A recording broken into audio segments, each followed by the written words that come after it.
Hey guys, what is going on? It is Brooke, or the Undead DM, and I'm back at it again with another homebrew review for you guys today. And in today's episode, we're going to be going over the Heroic Fighter by Targon the Ancient on the Pact Tactics Discord server. If you guys like this video, please leave a like, comment, subscribe if you want to see more. And without further ado, let's get started. So, Targon the Ancient is one of the members of the Pact Tactics Discord server. If you haven't joined the Pact Tactics Discord server, go ahead. I'll leave a link to his channel in the description below, and you can find his Discord channel link in his About section. Go ahead and check that out if you're interested. But he has made this fighter rework from the 5th edition version of Fighter. It has garnered a lot of attention, and even by one of the more renowned members, Fane, which you guys may remember from my cooking rework review from a little while back. Fane also made that. He has his own website, and he posted this fighter rework in it. Fane is a very well respected member of the homebrew community inside Pact Tactics, as well as many others. So if you want, I'll leave a link to his page in the description below. If you want to check out some of his work, just click on it, click on the Foxtail Foundry, then click on Content List, and you'll find everything there that you want to look at. So, the first thing that I will note is that the fighter looks very similar to what it is in 5th edition, except that you'll notice that it has tactical dice and maneuvers known. We will get to that when we get to it. One thing I do find strange, however, is that the health hasn't been changed. A lot of times when people are making homebrew reworks of classes from 5th edition, they tend to take a lot of inspiration from 4th edition. And 4th edition had a lot more HP than it did than 3.5 and 5th edition does. So taking a lot of inspiration from 4th edition when it comes to the type of systems that we use for homebrewing the martial characters, it seems a bit odd that we're not giving them more HP, since they're more incentivized to be frontliners, but this could be easily fixed. Just increase it to 2d10, and it's basically the same as the normal fighter. Another thing you'll notice here is that fighting styles have been changed to martial archetypes. I really don't think that was necessary. I think you could have just stayed with the theme of fighting styles and then just rework them around that. But what he has done here is pretty good. So you get the Bastion, where when you hit a creature with a melee weapon attack, you can impose disadvantage on attacks it makes against creatures other than you before the start of your next turn. And you can make opportunity attacks without using your reaction. This is actually pretty good because this frees up your reaction to do other things, which is amazing. And that means you essentially get infinite opportunity attacks, meaning that this works with the Polar Master plus Sentinel combo, meaning that you can essentially create a wall of bodies around you that aren't allowed to move. It's pretty good. The Cavalier, while you are mounted, you have advantage on saving throws to avoid falling off your mount, and you could force attacks that target your mount to target you. I think this is very strange. I don't think the Cavalier is really a needed fighting style because, yeah, mounted combat in terms of optimization is very, very powerful because you don't use your own movement speed. But in terms of how much an average player is going to get out of this, probably not that much. It's not going to get taken all that much, unless they're specifically building a Cavalier. But other than that, it's still pretty good. The Marksman, attacking at long range doesn't impose disadvantage on your ranged attack rolls, and whenever you have advantage on a ranged attack roll, you can re-roll one of the dice. This is pretty good. It's essentially Elven accuracy, but better. So instead of rolling 3 die, you just get to re-roll your one of your advantage die an additional time, which is pretty good. Meaning you could re-roll Uh, you could reroll like a 14 and a 17. You could reroll the 14 to possibly get a higher number, which isn't bad. It's actually quite good. It doesn't increase it all that much, but it's better than just a flat +2. Maybe not. I think it feels a little bit better. The Ravager. Your weapon scores a critical hit on a 19 to 20. And once per turn, you can cause an attack to deal an additional 1d6 additional damage. And after you roll damage for a weapon attack that is a crit, you could choose one of the weapon's damage dice and treat the roll as the maximum for that die. So that means if you're rolling with like a d12 weapon, you could just, and you crit with it, you could just make your d12 weapon deal 12 damage. This is certainly a lot better than great weapon fighting, where you just ignore ones and twos. This is certainly a lot better, even if the chance is still pretty low.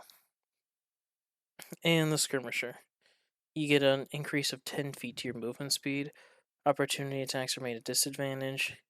And when a creature does make an opportunity attack against you, you can make a melee weapon attack against them. I think these are good, and they cover a lot of bases. But I think we're kind of missing like the defender, really. Like Bastion kind of covers it, but I think we're really missing like that interception and shield based playstyle. The get behind me type playstyle. I think adding something else to that would have been interesting. Other than that, very, very good. Very, very good. I especially like Bastion and the Ravager. Ravager's pretty good. Second win, I think, is a little bit strange, as I don't know if it's a typo or not, but you only heal a d8 plus your con plus your fighter level, as opposed to a d8 plus your constitution plus your fighter level, which I know a lot of people have, and it's still only once per short or long rest, which many people in the optimization community are kind of a toss up on. They're either you heal a lot once per short or long rest, or you heal very little multiple times per short or long rest. A lot of other people say the way it is now, where it's just a d10 plus your fighter level, is fine. I'm personally of the opinion that the healing should increase, and not in frequency, but in potency. Because a d10 plus your fighter level plus your constitution modifier, even with a max con, max roll, and at level 20, you're only healing 33 points of damage, which is a third of a dragon's fire breath. It's really not that much, and it's only once per short or long rest.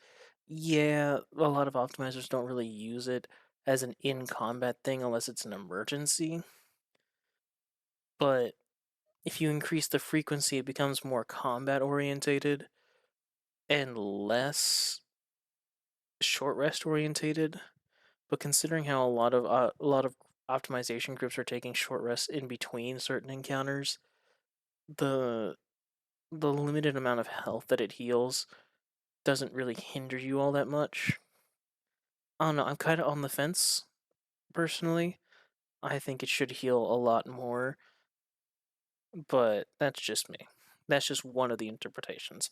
What he's done here is still a little bit strange that it's a D8, not a D10. It might just be a typo, though. Oh, no, here you go. The amount of healing granted by this feature increases by a D8 when you reach 5th, a D8 when you reach 11th, and a D8 when you reach 17th. So he did the same thing I did, except I made mine the D10s instead of D8s. Okay. Weaponry Adept. This is a new feature where you can draw a weapon, draw or stow a weapon as part of the attack action. When you engage into weapon fighting, you don't need to use your bonus action to make an additional attack, instead of making an additional attack as part of the attack action.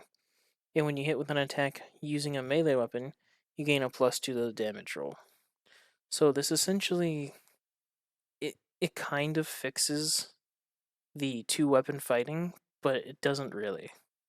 Because if we're still going based off of the rules as written, the extra attack that you get for two weapon fighting still doesn't add your modifier to the attack or damage rolls. If this negated that, it'd be a lot better. in my personal opinion. I think if we're going to promote to weapon fighting, we need to get rid of that modifier. But then again, I guess that's kind of what the dual wielder feat is for. But that was also what the two weapon fighting style was for. But we don't have the two weapon fighting style anymore. So I'd say either tack that on here or maybe later down the line rework the dual wielder feat. So here's the main event here, tactical maneuvers. What he's essentially done is what everybody else in the optimization community has done when it comes to the fighter, is that they've just made Battlemaster the default fighter. They've taken baseline fighter and just added the maneuvers from Battlemaster to baseline fighter as a feature. So it's the same thing, you can either choose Dex or Strength. You get a number of D8s. You could choose 3 maneuvers, you gain more maneuvers, spend the dice to use the maneuvers, yada yada yada. Everyone knows how this works. Action Surge got a nerf. A very well needed nerf, I'm going to be honest here. So on your turn, you could take an additional action. It can only be used to take the attack, dash, disengage, dodge, help, or ready actions once per short or long rest. And at 10th level, you regain a use of this feature by finishing a short or long rest. You regain a use of this feature whenever you roll initiative and have no uses of this feature remaining. So instead of just gaining an additional use, you just have the one use, but you regain it a lot easier. So it's a lot easier to obtain, but still remains one use. This is very good because before it just allowed you to take an additional action and didn't restrict you on what you could do, so any spellcaster could just dip 2 levels into fighter, get action surge, and then do that. But you also notice that action surge has been moved to 3rd level. I don't think this was necessary with the nerf that was already in place here. I think he could have easily put this with tactical maneuvers and have been just fine. But that's just my opinion. The heroic path is your subclass. You still get the ability score increases at the levels that you know, but then you get weapon expert. Before you make an attack, you could forego adding your proficiency bonus to hit, and if you do, and you still hit, it deals damage equal to double your proficiency bonus. In the optimization community, this is what's known as a power attack. You're giving up chance to hit for additional damage if you hit. So think of Great Weapon Master and Sharpshooter. Those are power attacks, but as feats. You take a minus to your to hit, but you add damage after the fact. He's essentially adding this as a baseline feature, as have I.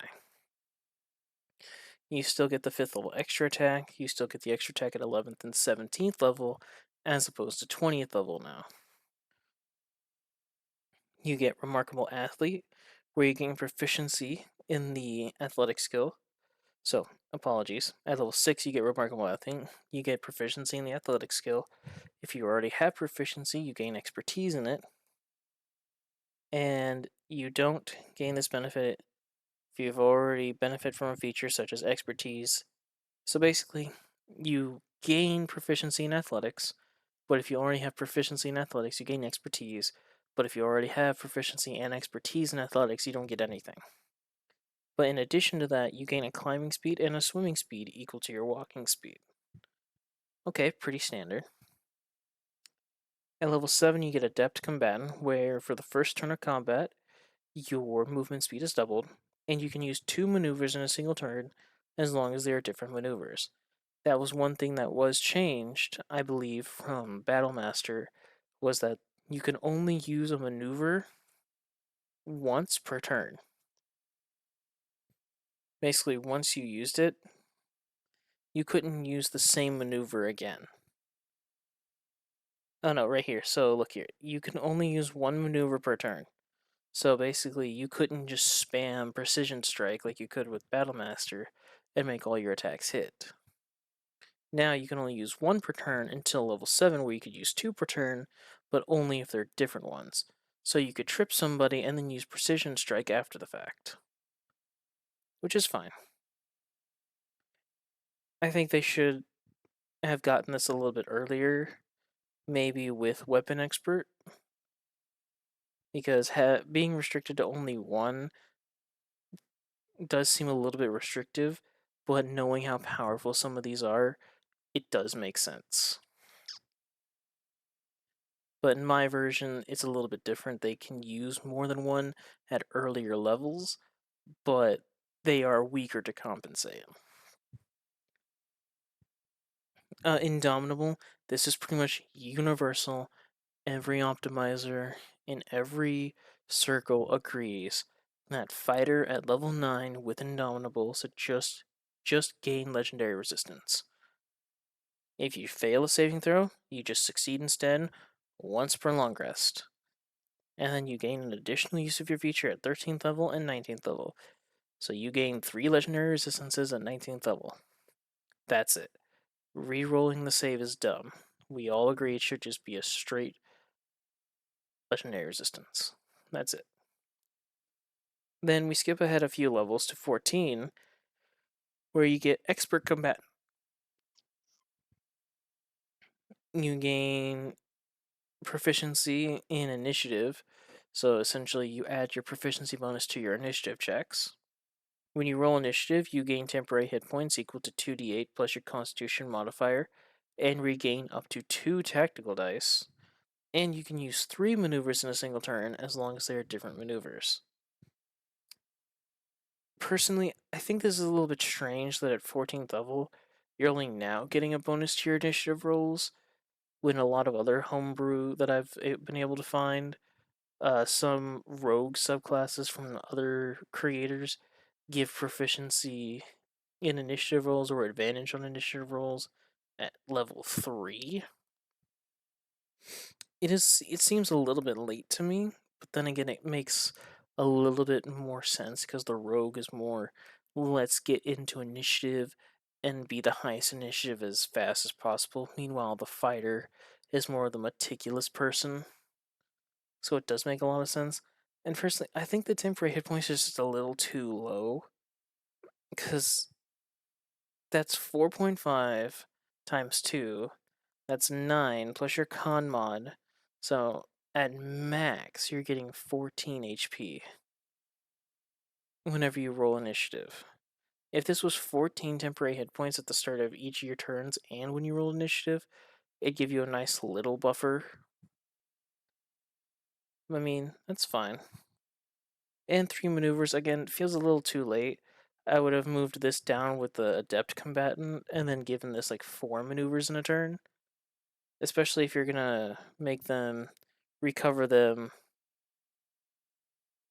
uh, on a shorter long rest. So it feels like you're kind of de-incentivizing them to use maneuvers since you can't use more than 2 or more than 1 until 7th level. It feels a little restrictive. Even if they're strong, it feels a little bit restrictive, especially with up until 7th level, which is right here. You get 6 different maneuvers with only 4d6 that you can use.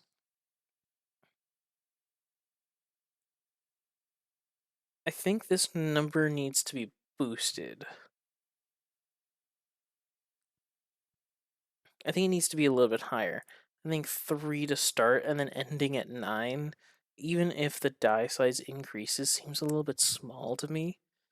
Because if this is supposed to be like the Battle Master meets Baseline Fighter, and you combine the two and make them as strong as you can, you think that the new tactics and the new maneuvers would kind of be the central focus of it, basing the entire class around using these and incentivizing the player to really explore their options.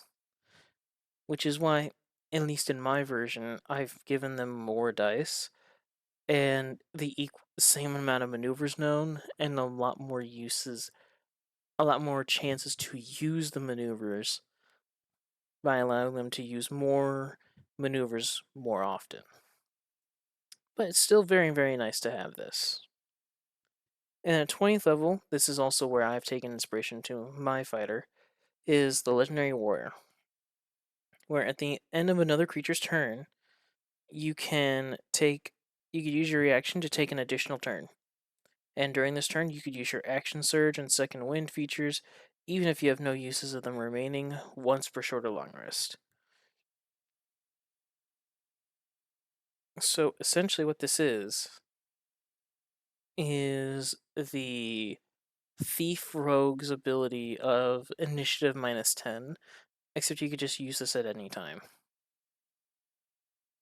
Which is really, really nice, but it is a little bit strange that it says during this you can use your action surge. Like, yeah, it would make sense. It's a good ability. I think it's an okay ability. And then normally we'd go into the heroic paths and all this, which would be very nice to do. But just to show you guys the general power of what I'm talking about, some of the maneuvers like ambush, embrace, commander strike, presence, disarming, evasive footwork, all the things that you guys have come to know are still very much here. But some of them do have prerequisites like 6th level here for athletic stance, glancing blow. I will definitely go over these in another video. But the general power of them has mainly remained the same, with adding a few other ones. I think it's overall a very good rework. It just needs a little bit more fine tuning to kind of get it more, at least in my personal opinion, more in focus with making the maneuvers the the core of the class. Because right now it feels like, at least in, again, this is all my opinion, as this is a very well done homebrew, first one I've reviewed in a while. I feel as if giving the fighter baseline Battlemaster maneuvers, but then limiting how many they can use, and then limiting, not really boosting their power in the earlier levels, is a bit strange to me. It would be as if you gave Barbarian the ability to become resistant to all damage as a baseline rage feature, but then you gave him no other power to compensate. That was it. That was the only buff you gave it.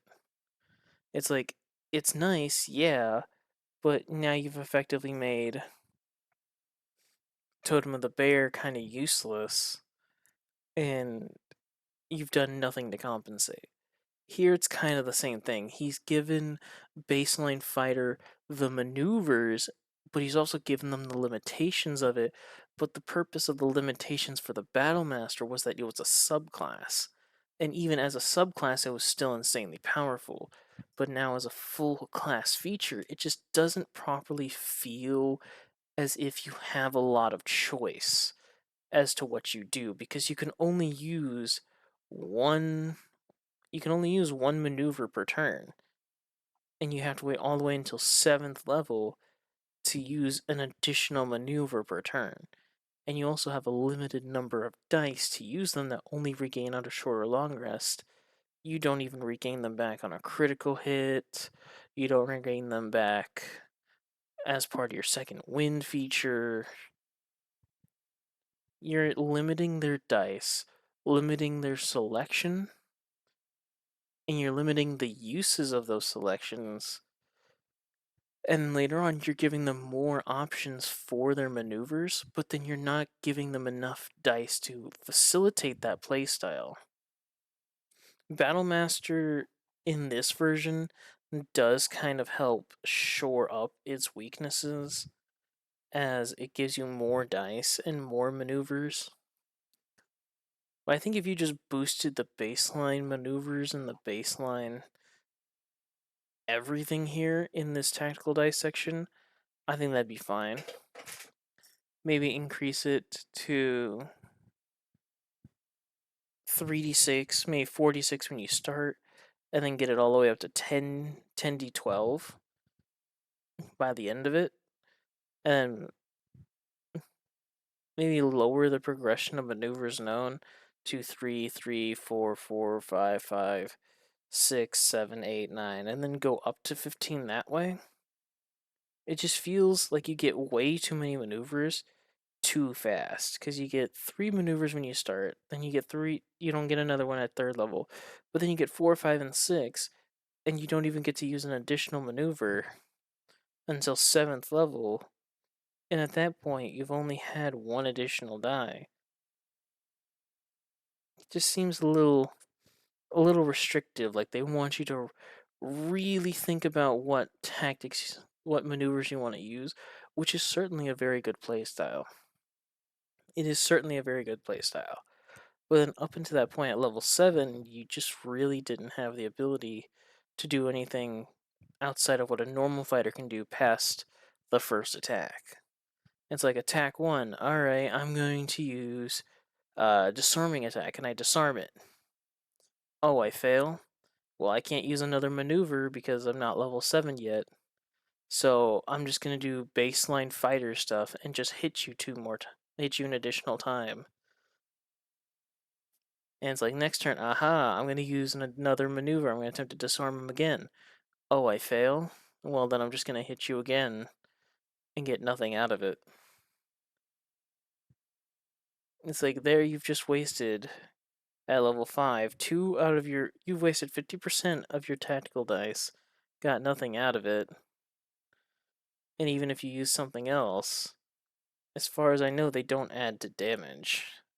Not all of them add to damage, at least.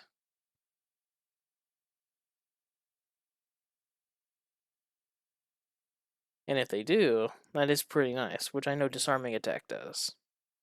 I did just double check. Disarming attack does. So you're still getting some damage, which is nice. If all of them did that, sure. But we will go over that in a different episode. Overall, very good improvement on the fighter. Very good. I would just like it a little bit better if they honed in on the tactics, gave them a little bit more dice, give them a little bit less maneuvers early on, but then keep the progression a little bit the same. Make the tactics, make the maneuvers the focus of the class, and then focus everything else around it. I feel like it's just a little not too much of a deviation and more of a I don't really like Battle Master as a subclass. Let's just take all the limitations, the weaknesses, and the strength of the Battle Master and just stick it with Baseline Fighter and call it a day. But then let's also nerf the fact that Battle Masters could use as many maneuvers as they wanted, as long as they had dice, and split it between 7 level intervals. I'd say just a few more tweaks could make it amazing. As of right now, it is still good. It is still way better than regular fighter. But a few more tweaks could make it a little bit better. But with that being said, I'd like to thank you all so much for watching. Especially thank you so much to Targon for the Ancient for making this and allowing me to review it and base my own homebrew fighter on it. Hopefully, if you're watching this video, Targon, hopefully you will look over my fighter and take a look at it, see how well I did compared to you, and we can exchange some notes. But with that being said, I'd like you all to leave a like, comment what you want to see next, subscribe if you want to see more, and that'll be it. Latest.